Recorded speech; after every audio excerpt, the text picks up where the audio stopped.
Gastrobites Pro endoscopy series videos are for education and learning purposes only. This patient, 85-year-old female, presented to emergency with history of fever with right upper quadrant pain for 2 to 3 days duration. Her lab reports revealed LFT bilirubin of 15 with direct fraction of 14 and CBC showing a total leukocyte count of 18,000 with 90% polymorphs. So ultrasound revealed large CBD calculus, so with CBD, large CBD calculus and calculus in the gallbladder also. So we are attempting ERCP. We can see pus coming from an opening which is just above the papilla. So this is the papilla which is showing the papillary orifice which we are trying to cannulate with standard sphincterotome with VisiGlide guide wire. We could see some pus coming from an opening above the papilla. So this is normal cannulation technique which we are using, in which we are orienting the sphincterotome in the direction of CBD, but we failed to cannulate.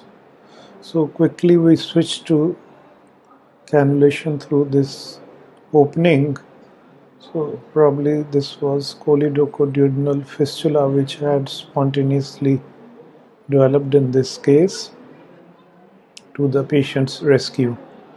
So on fluoroscopy we could see the guide wire could be seen inside the CBD. We injected some sterile saline through the sphincterotome inside the CBD, and here we can see frank pus which is coming out, and the bile duct is being decompressed. The patient also had BP of 80/60, so she was having cholangitis with shock and was on minimal inotropic support. So we are injecting saline and trying to decompress the CBD. Here we can see frank pus coming from the choledochoduodenal fistulous opening.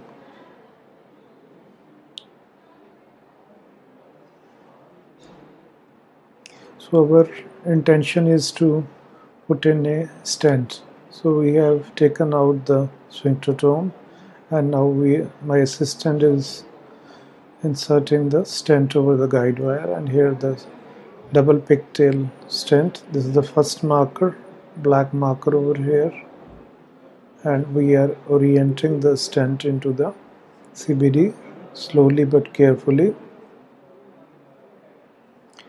So the patients generally they improve markedly after biliary decompression, because the cholangitis and the subsequent consequences they improve after biliary decompression. So this was a classical case description. Thank you.